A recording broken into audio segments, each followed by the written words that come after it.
The lover I'd been with for 15 years, eyes red, was choking me fiercely. But the one being choked was laughing, and the one doing the choking was crying.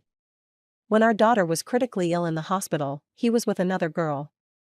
I gave him time to regret, but I didn't give him the chance to. This was my cruelest revenge on him.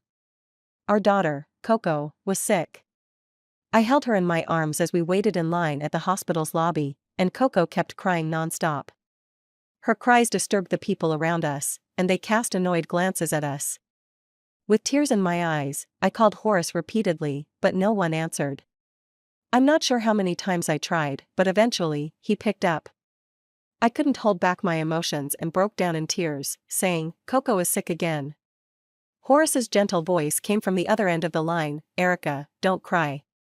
Where's the nanny? The nanny is registering. Horace, please come quickly." Okay, don't worry. I'll be right there." He came quickly, arriving in just over half an hour. As we waited for Coco to come out of the emergency room, he kept holding me, comforting me. But I caught a faint scent of perfume on him. He had also changed his jacket. Horace and I have been in love for 15 years, married for 5. We met when we were young. Back then, he was a rebellious troublemaker, smoking, drinking, and fighting. Later, when we fell in love, he worked so hard in the last 2 months before the college entrance exams, staying up late and pushing himself just to barely get into the same university as me. To our classmates, we were the perfect couple. After graduation, he lived on plain buns and water for years just to fulfill my father's requirements, before marrying me. Eventually, we got married, and I thought we would always be happy together. That dream lasted for several years, but now it's shattered. Our daughter, Coco, was born prematurely and has been frail and sickly since birth. I developed postpartum depression because of it. Although he's still kind to me, I can clearly feel that he's spending less time at home. That night, after we got home, he told me to rest while he took care of Coco. His phone was lying on the table. I've always hated people who invade others' privacy, and he has always trusted me. But this time I decided not to respect his privacy. I easily unlocked his phone using my birthday. The first thing I saw was a message, "Horace, I had a great time today. See you tomorrow." The profile picture was a young girl. A wave of nausea hit me, and I rushed to the bathroom to throw up. Horace heard me and came to find me, patting my back and asking what was wrong. I brushed his hand away subtly, smiling, "Nothing." This was the earliest he had come home in a while. Usually, he wouldn't return until around 10 o'clock, always saying he had taken on a research project. When I lay in bed after washing up, Horace hugged me from behind, his warm breath on the back of my neck. He called my name, "Erica."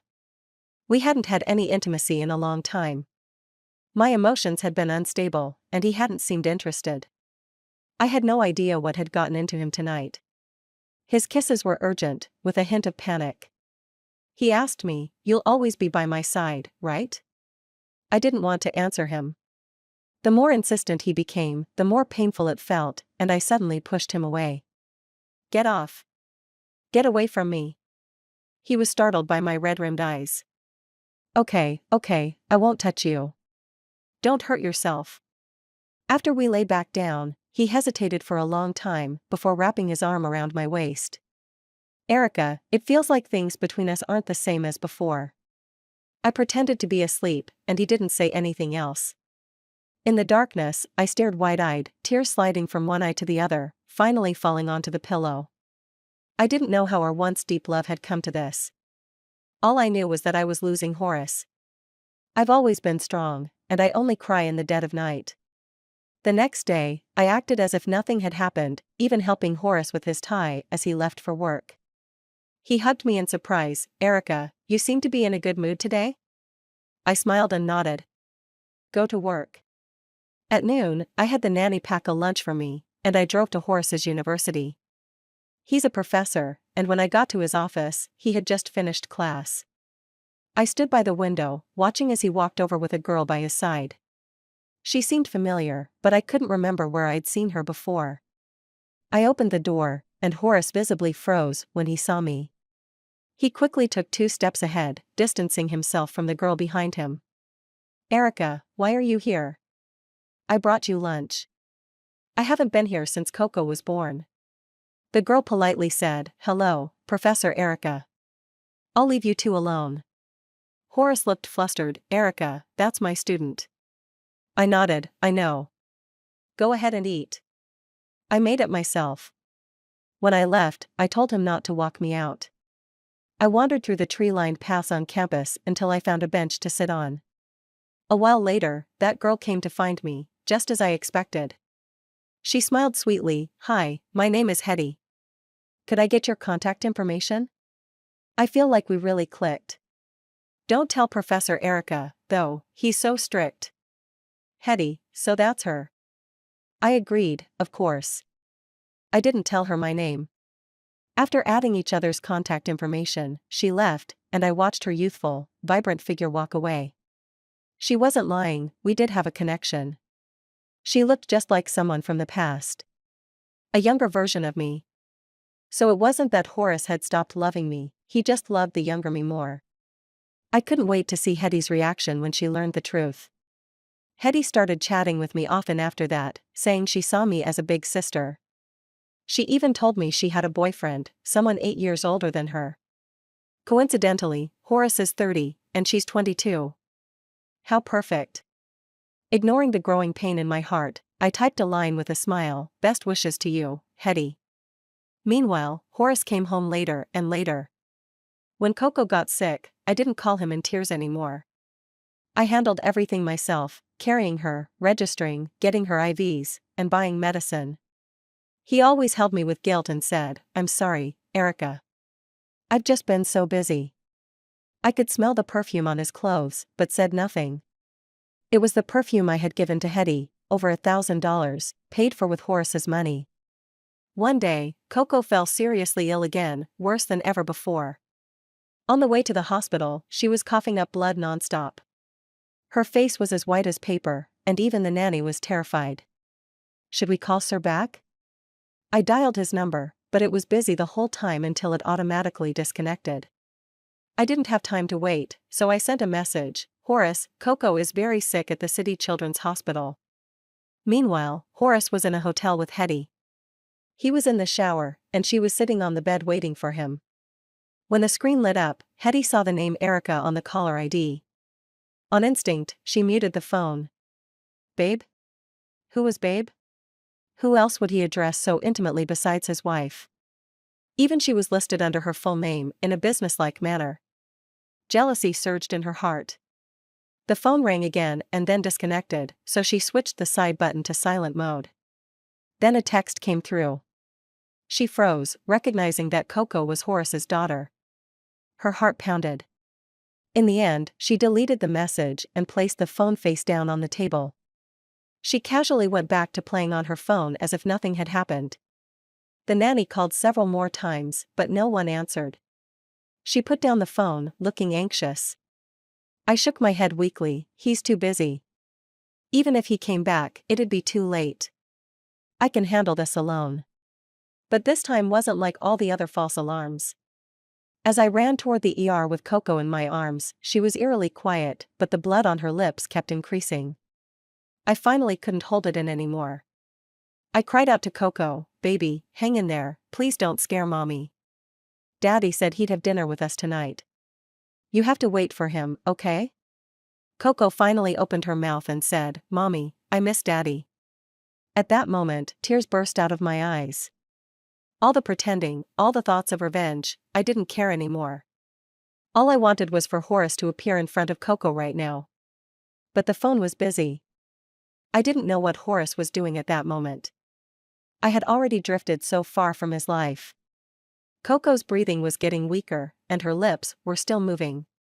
I leaned down to listen. She was saying, Mommy, Daddy.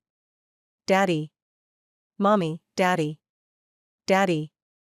One mommy, two daddies, until her voice grew fainter and fainter, and then it stopped altogether. Faster. I needed to run faster. Coco could still be saved. Tears blurred my vision, and I tripped hard, crashing to the ground. Pain shot through my arm as it scraped the pavement, searing into my mind. I just held Coco tightly in my arms, terrified of hurting her in the fall. The nanny rushed over to help me up, trying to take Coco from me. But when she saw Coco, she froze. Erica, Coco, she. At that moment, the doctor came rushing in with a stretcher. I hurried to lift Coco up and handed her over. The doctor took one look at her, his face instantly darkened, and after checking her heart, he shook his head at me. Later, his mouth was moving, explaining something, but I couldn't hear any of it. The nurse behind him prepared to take Coco from me, but I suddenly pulled her back into my arms, holding her tightly. Coco, open your eyes. Look at mommy. Daddy's here now. Don't you want to see him? But from beginning to end, Coco didn't respond. Holding her cold, small body, I finally broke down into sobs. The doctor and nurse tried to pull me away, offering their condolences, but I just sat on the floor with Coco in my arms, refusing to move. My own crying was so loud and piercing that even I could hear how sharp and awful my voice sounded. I had never known I could scream like this. When I woke up again, Horace was sitting by the bed. Seeing me awake, he looked at me, exhausted, and asked, Coco was so sick this time, why didn't you call me? I heard myself say, weren't you busy? Look at your phone. See how many missed calls there are. Horace froze. He had rushed over as soon as the hospital called, never checking his phone, but now he realized he hadn't gotten any calls at all. Suddenly, something dawned on him and his expression darkened. I gave him a bitter smile. He thought I knew something. In a panic, he tried to hold me. Emotions surged up violently. I pushed him away and screamed at him, losing control. Startled, he grabbed me again. Erica, are you feeling sick again? Where's your medicine? He quickly let go and frantically started rummaging through the drawers, trying to find the medication that could calm me down. I looked deranged, but the words I wanted to scream at him were stuck in my throat. No, I couldn't say them yet. Just a little longer. I needed to make him pay more. Gradually, I calmed down and slowly leaned on his back, hugging him tightly. Horace. I could feel the tension in his body relax, as if he was finally relieved. So, I had scared him after all? Horace turned around and held me. Erica, don't be sad.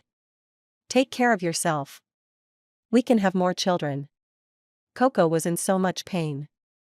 Maybe this is for the best. The doctor said my condition had worsened and warned that I might have suicidal tendencies. They suggested I be admitted to the hospital. They were worrying too much. Why would I kill myself? I had so many things left to do. That night, Horace stayed at the hospital with me. When he fell asleep, I picked up the phone he had left on the nightstand.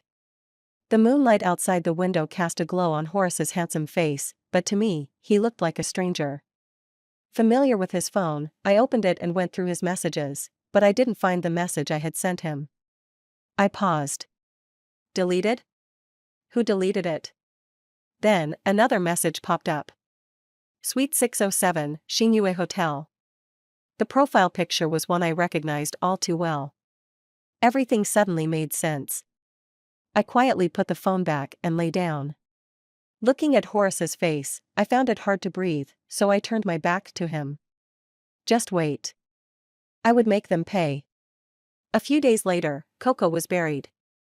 At that moment, it felt like I entered some kind of trance. The gut-wrenching grief of the past few days disappeared. Maybe I had buried it deep in my heart. I was going to use everything I had to build him a cage, one he could never escape from. The next day, I logged onto a forum and searched for a hacker. After a day of searching, I finally found one. I want the security footage from Suite 607 of Xingyue Hotel. He told me there was only footage from the hallway. I hesitated, then agreed. Once the task was settled, I transferred him 50,000 yuan, using Horace's money, of course. The next day, I received the footage. He was reliable, providing me with 24 hours of hallway surveillance. I found the projector I had bought back when we were dating. Once everything was set up, I sat on the bed. I started watching from the time Horace got off work, keeping my eyes glued to that door. Sure enough, Horace appeared on the footage and walked into Suite 607. A pale-skinned girl flashed past the screen. The door closed, and I couldn't see anything anymore. But I kept watching, staring at that closed door. I counted down in my head, like counting down to my own death sentence. When I was taking Coco to the hospital, I called Horace countless times and sent him a message. The door remained shut. Silently, I watched it for what felt like an eternity.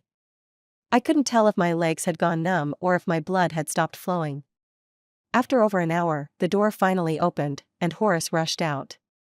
His clothes were a little disheveled, and he left the frame with a grim expression. That must have been when he got the call from the hospital. Half an hour later, a girl walked out of the room too. Even though the footage was blurry, I could tell it was Hetty. I quietly put the projector away, storing the footage for future use. I would definitely need it later. But for now, I needed to hide myself away. As Horace wished, I started becoming more cheerful. Everyone thought my depression had improved, even Horace believed it. He came home more often, and things between us slowly returned to the way they used to be. But I knew the truth. Coco was gone, and so was my last shred of hope. My heart was rotting, emitting a stench that only I could smell. There was no going back for me and Horace. That first love, the hand-in-hand partnership, the passionate romance, raising a child together, all of it had disappeared. Recently, Hetty has been telling me that her boyfriend's been growing cold toward her. She asked me if all men eventually lose interest. The pain twisted in my heart, but I comforted her, of course not. He's just busy. You have to trust him a little. Every time, she'd smile happily and say, "Erica, I adore you. You always know exactly what to say to make me feel better." Then, I'd show her glimpses of my life with Horace, and her smile would fade. Her face would twist a little. "Erica, stop showing off your happy life in front of me." I'd smile slightly. "I'm not. This is just my normal life." Her face would twist even more, but she'd still force herself to hold it in. We were becoming better friends, and I couldn't help but wonder, how did she do it? How could she sleep with my husband while pretending to be my friend? Was she not afraid of losing her mind? I wasn't sure about her, but I knew I was about to lose mine. During the day, I acted like nothing was wrong, but at night, I never closed the curtains. After Horace fell asleep, I'd stare out the window. We lived on the 16th floor. If I jumped from here, all this absurd drama would end. But soon, I dismissed the idea. It's too high. I'd be shattered beyond recognition, and that would be too ugly. If Horace saw me like that, he might just turn around and marry Hetty. Then my death would have been in vain. I'd probably be so angry I'd come back to life. No, that wouldn't do. Horace was too cruel, he'd forget me and Coco in no time. I needed to make sure he remembered us for the rest of his life, that he lived with guilt forever. Hetty must pay the price she deserves. She knows full well she's the mistress, yet she had the nerve to flaunt it in front of me. That's not going to fly. Soon enough, the opportunity presented itself. One morning, Horace hugged me from behind. I resisted the urge to push him away, curious to see what he wanted to say. "Tomorrow is our wedding anniversary. Let's celebrate it properly," he said. For a moment, I felt disoriented. We hadn't celebrated that day since Coco was born. Once I gathered myself, I refused. "Coco hasn't been gone for long. I don't want to celebrate anything." Horace was a bit displeased. "Why are you bringing up Coco again?" I couldn't hold back anymore. "Why shouldn't I? Wasn't she your daughter too?" Sensing the tension rising, Horace fell silent for a while, then gave in. "Fine, we won't celebrate. But I've already taken the day off from the lab. I'll spend the whole day with you." The old me would have been overjoyed by this. But now, I could only think that my chance had arrived. Our anniversary happened to fall on Valentine's Day. After Horace left, I grabbed my phone and sent a message to Hetty. "How's it going with your boyfriend?" She replied that he was refusing to see her. I suggested, I have depression. Whenever my husband doesn't come home, I threaten to kill myself, and he always rushes back. You should give it a try. And since tomorrow is Valentine's Day, I recommend the Heart Delight Hotel. They have the most romantic couple suites. My husband and I used to go there all the time. Maybe in that setting, he'll come to his senses. I knew the earlier part wasn't important. The key was letting her know that Horace and I had been to that hotel before. With Hetty's personality, there's no way she'd pass up the chance to humiliate me by sleeping with my husband at a place we used to frequent. Sure enough, she sent me pictures later, proudly saying she'd booked the couple's suite in advance. I opened them, and as expected, they were from the Heart Delight Hotel. Roses, balloons, red wine, it was the epitome of romance. But my attention was drawn to one detail in the corner of the picture, a door with the room number 1024 clearly visible. I laughed so hard that tears rolled down my face. 15 years together, 5 years married, and our anniversary was taken away so easily by a young girl using such clumsy tricks. This man had just told me he would spend the entire day with me in the morning, yet by evening, he'd accepted another girl's invitation. Thinking back to when he loved me enough to do anything, it felt like a distant memory from another lifetime. I used to think our love story was like a romance novel. Now I realize that life after the happily ever after can be like this. Wiping away my tears, I was just about to contact that hacker when my phone pinged unexpectedly. It was a message from the hacker I had dealt with before, saying, "Since you were so straightforward, here's a bonus." I hacked into the hotel system. That woman who booked the room is coming again tomorrow. Same room, 1024. Go catch them in the act. See? Even a stranger online feels sorry for me. But the man I loved for 15 years chose to hurt me in the most disgusting way possible. I didn't want to catch them red-handed, tear everything apart, and expose every ugly detail for the world to see. That would be too humiliating. I think I'd rather crush Horace in a different way. I typed out a message, word by word, "I want the security footage from inside the room. 10 grand, whatever it takes." I wasn't sure if I'd offered too much or if he pitied me, but after a short silence, he accepted the absurd deal. He sent me a bank account number, "Transfer the money, and I'll livestream it to you." The next morning, Horace got a call, frowning the whole time. After hanging up, he said, "Erica, I'm really sorry. There's a problem with some experimental data. It's serious, affecting months of work for me and the lab. I need to go check it out. I might not be able to spend our anniversary with you today. I'll try to come home early tonight." I pretended not to care. "It's okay. I understand. Work is important." He kept hugging me and apologizing. Maybe he genuinely wanted to make things right, but I wasn't giving him that chance anymore. After he left, it wasn't long before Hetty messaged me, excited that her boyfriend had agreed to meet her and talk things over. She also said my advice had worked, he still cares about me. I gave him the hotel room number and said that if he didn't show up, he'd see my body there tomorrow. He panicked and agreed to meet me. I smiled and congratulated her. So naive. She really thought Horace cared about her. A man like him only cares about himself. He's probably just scared their dirty affair might get exposed and ruin his career. As soon as I opened my laptop, the hacker sent me a message. "It's done. Pinhole camera right by the bed. High definition. If this gets out, those two will be ruined." I couldn't help but smile. This guy was kind of sweet in his own overzealous way. The dark cloud over me lifted slightly in that moment. "Thanks," I replied. Then, under his remote control, the camera linked to my laptop. After a brief blackout, the feed appeared. It was the same suite from Hetty's photos. Through the frosted glass in the bathroom, I could see someone's silhouette. Moments later, Hetty emerged, fresh and beautiful, like a flower in the morning dew. But beneath that beauty lay a rotten soul, unworthy of her outward appearance. She sat on the bed, facing the camera, typing on her phone. From the happiness on her face, it was clear she was texting Horace. A little while later, I figured Horace must have reached the hotel by now. Sure enough, the door knocked the next second. Hetty rushed to open it like an excited bird and threw herself into Horace's arms.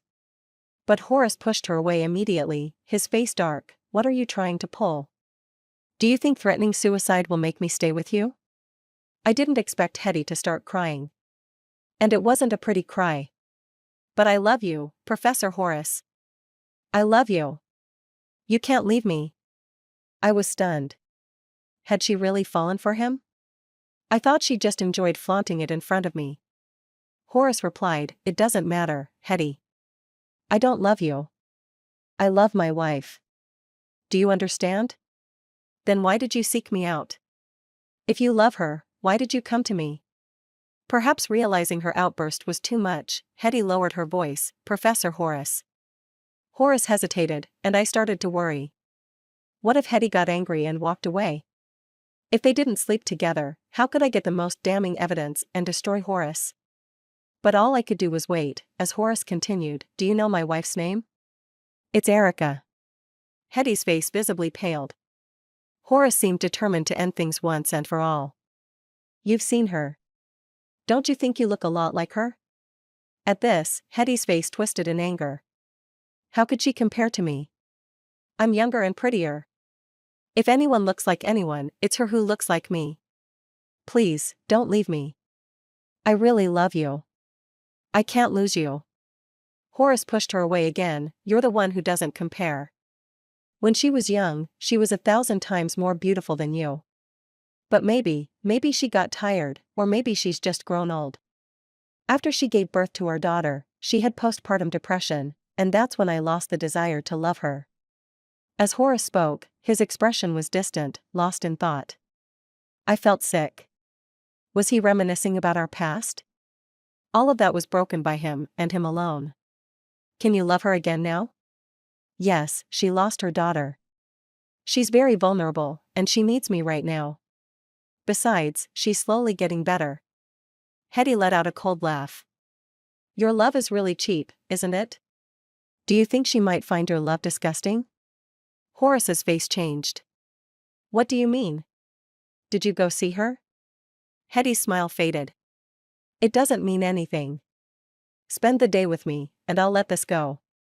Otherwise—" She didn't finish, but both of them knew what was implied. Hetty hugged Horace and began kissing his cheek. Horace stood there stiffly for a while, before gradually softening.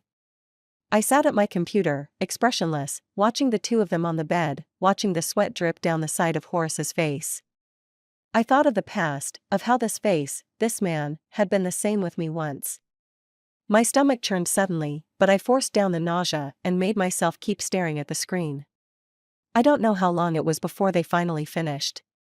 Horace, still flushed with lust, suddenly remembered that today was our wedding anniversary. He quickly showered and left. The video was crystal clear, capturing every detail. I pressed save and tucked everything away. I carefully picked out several frames, from when they embraced at the door to the bed scenes, and saved them in a separate file. Then I sent the file to Horace's superiors at his university. After that, I went out. Just this morning, the bellflowers I had been growing for years died, so I planned to buy new ones. Funny thing, when I first started growing them, Horace told me they had bad symbolism and wouldn't let me keep them. I had no experience back then, but they thrived anyway. Later, when I became more skilled and Horace stopped caring, they died. I spent a long time picking out new flowers at a shop, finally finding some I liked. Then I took even more time searching for a little store that sold pesticides. Maybe it was my neglect that killed them before. This time I'll use the best herbicide. Maybe then they'll live a long, healthy life. When I got home, Horace was already there. The moment he saw me, he anxiously rushed over. "Where did you go?" Calmly, I replied, "My flowers died. I went to buy new ones." I walked straight to the balcony, mercilessly tossed the dead flowers into the trash, and spent a long time planting the new ones. Horace followed closely behind me. "I told you before, these flowers are bad luck. You still insisted on keeping them." I nodded. "Yes, they're unlucky. But I like them." I stood up and pushed him away. "Don't stand so close to me. It's disgusting." Horace froze. What did you say?" I smiled. "Nothing. It's just that you smell like smoke after being out. I don't like it." Horace visibly relaxed. At that moment, his phone rang. He answered, sounding confused. "Principal? I don't have any classes today, and it's my wedding anniversary." can we reschedule? After listening to the response, he hurriedly put down the phone and said to me, Erica, for some reason the principal needs me at school right now. I'll go check it out. I'm so sorry I haven't spent the day with you, but I'll make it up to you in a few days. I nodded. Go ahead. It must be something important. Of course, it was important. The principal was probably furious after seeing his most trusted student involved in such a serious moral scandal. After Horace left, I changed clothes and grabbed my laptop. Only when I stepped outside did I realize I couldn't drive. So I hailed a taxi. To X University, please. When I arrived, I was about to head in when the security guard stopped me. I smiled and said, Don't you remember me? I'm Professor Cheng's wife.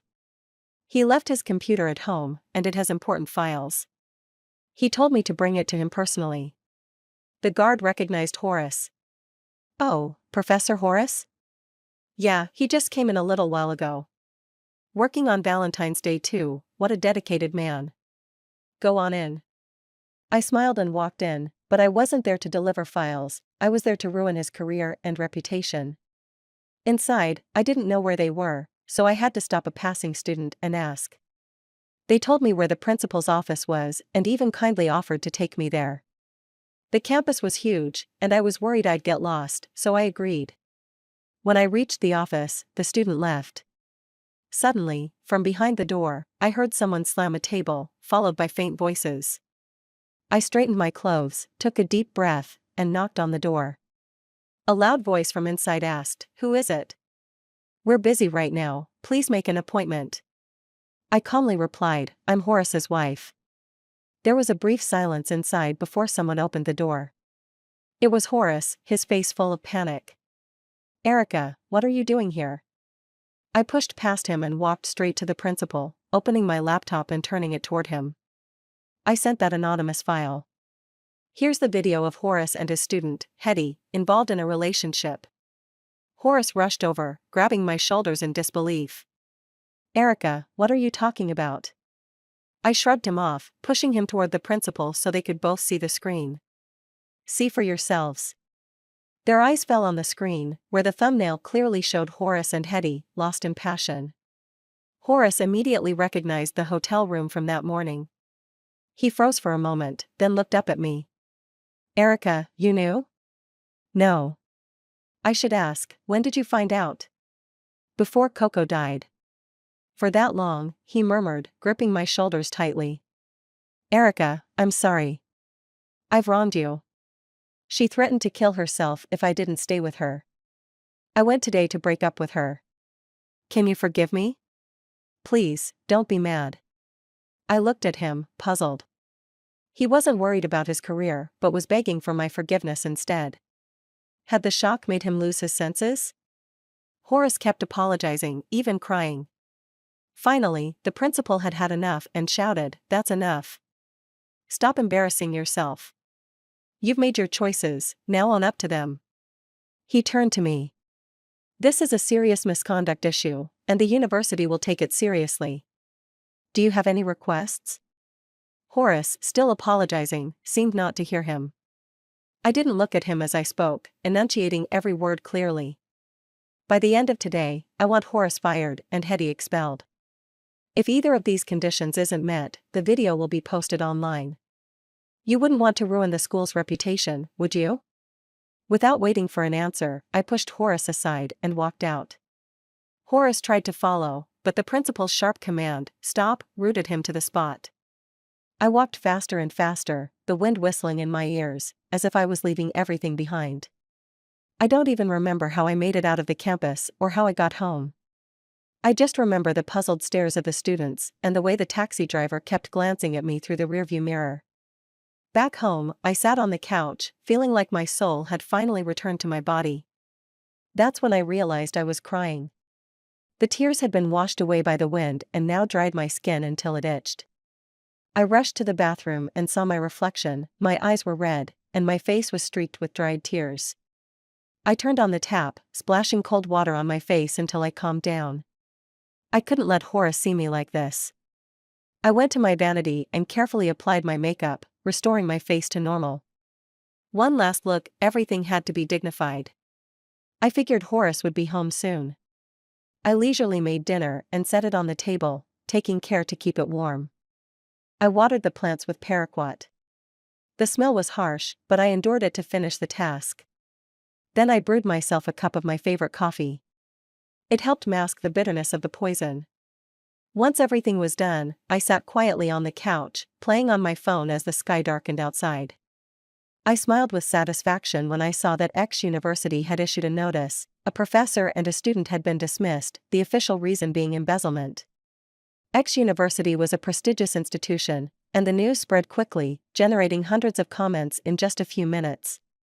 The online discussions were heated, with some people suggesting that the real reason wasn't so simple. Maybe the two had been involved in an inappropriate relationship. Many others agreed, and the story was sure to be talked about for a while. Dismissed, not expelled. Hetty's academic career was over, and Horace would never teach again or hold the respect of being a university professor. I happily went back to my place, just as a message came in on my phone. It was from Hetty, saying, "Erica, you're ruthless." I slowly typed back, "Right back at you." Then I was greeted by a red exclamation mark. I sighed. Young people are always so impatient.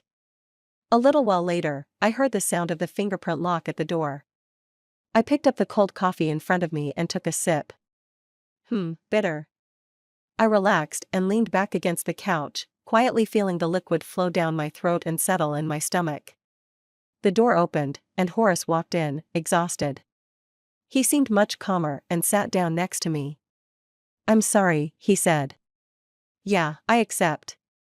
He seemed surprised by my response and stared blankly for a moment. "You used your career and Hetty's studies to make up for what you owe me. I'm satisfied, so yeah, I accept." He turned to me, his gaze intense. "It's my fault. I deserve whatever punishment you want to give me.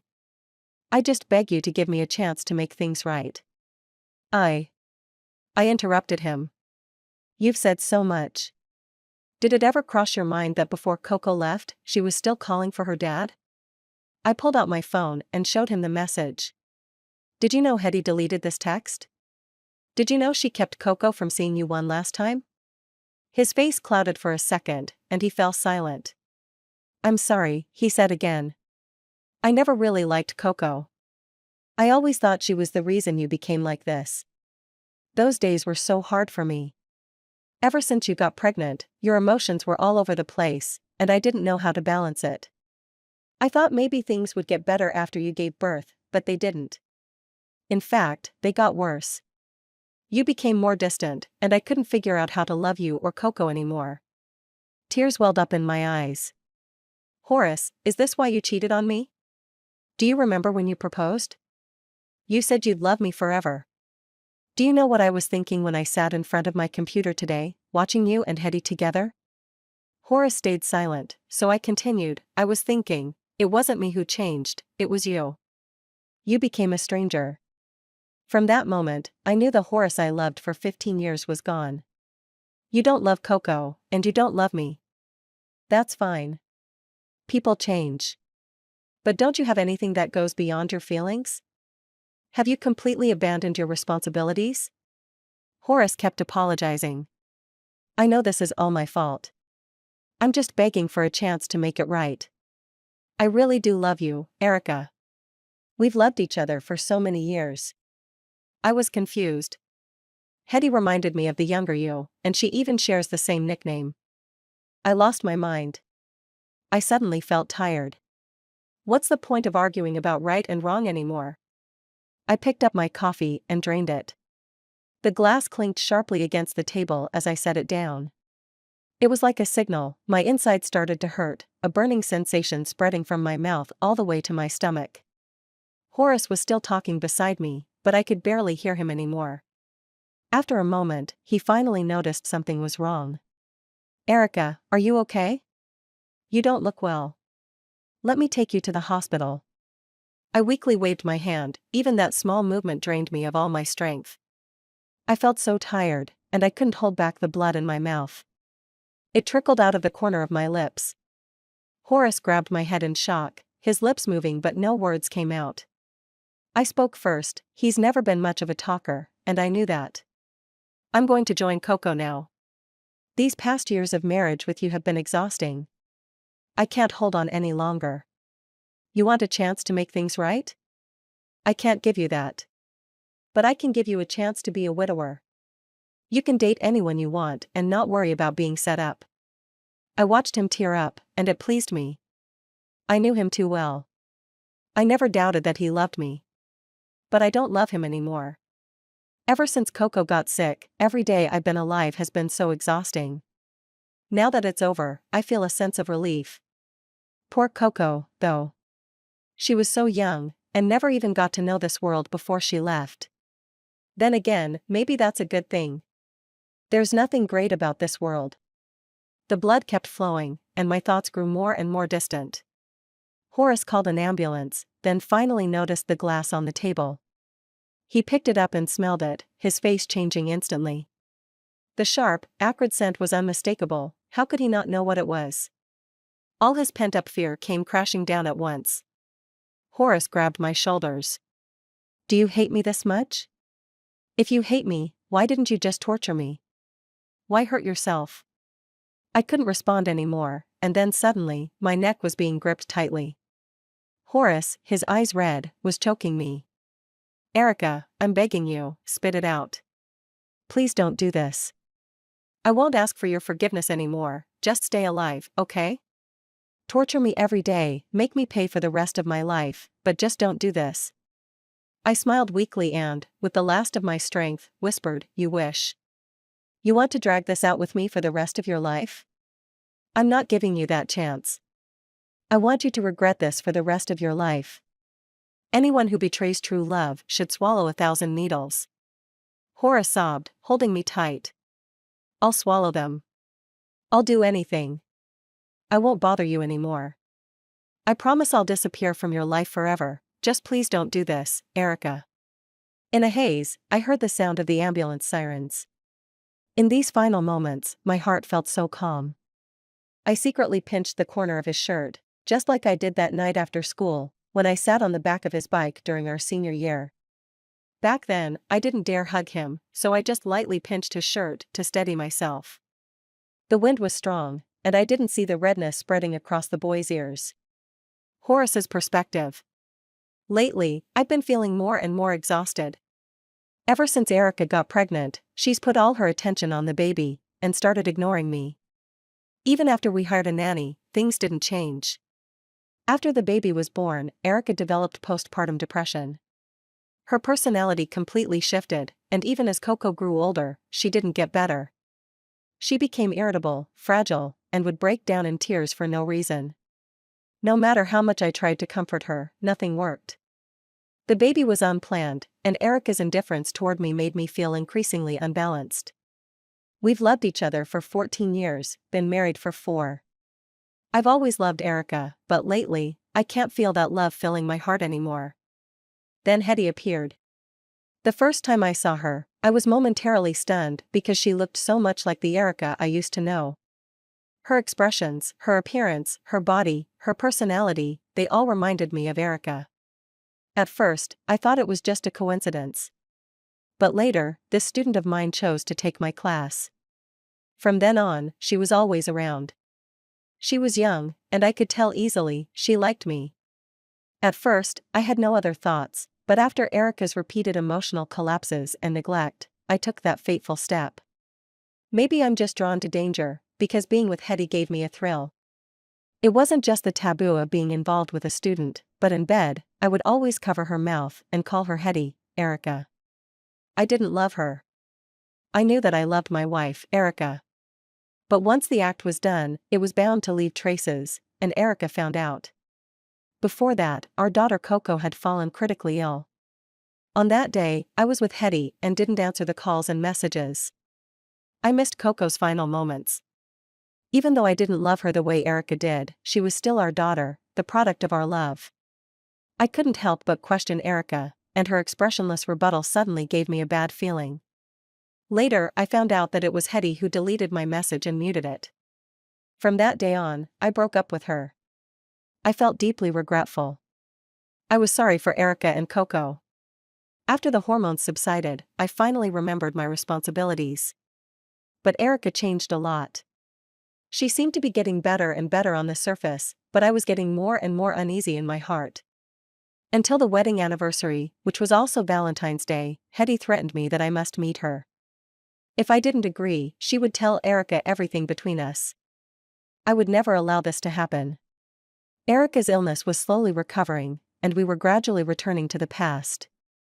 I would not allow anyone to destroy all this. But I didn't expect that I would start to be confused and infatuated not long after entering. What I didn't expect was that Erica installed surveillance in the room. The moment I saw Erica at school, I understood that she had known it for a long time. The guillotine hanging high on my neck finally fell, and I didn't think about what punishment I would get. I just felt sorry for Erica. She had known it for a long time. How did she spend this time? Did she sit in front of the surveillance camera and witness all the dirty things? She wanted the teacher to expel me, and I accepted it. This was what I deserved. But I never thought that she would punish me with herself. It turned out that her illness had never been cured. When I got home, she was waiting for me on the sofa, just like every ordinary evening before. It was also on this day that I lost her forever. When the ambulance came, she was already unconscious. Before I got on the ambulance, I met Hetty at the door. I didn't say much to her, and just shook her off and left. I didn't expect that just a few minutes after the ambulance left, an out-of-control car hit her.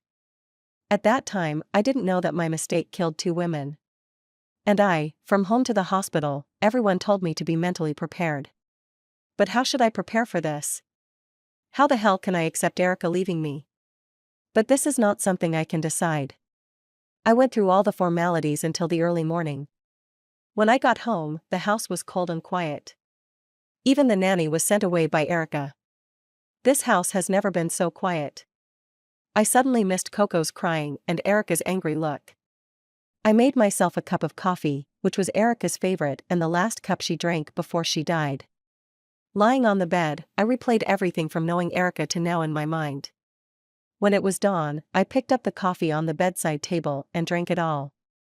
When I was fuzzy, I suddenly remembered that year in the 3rd year of high school, I followed her footsteps and studied until late, and she accompanied me in the classroom. Later, I insisted on sending her home, and she was too shy to help me, and gently pinched the corner of my clothes. It was very windy that day, she should not have seen my red ears, right? And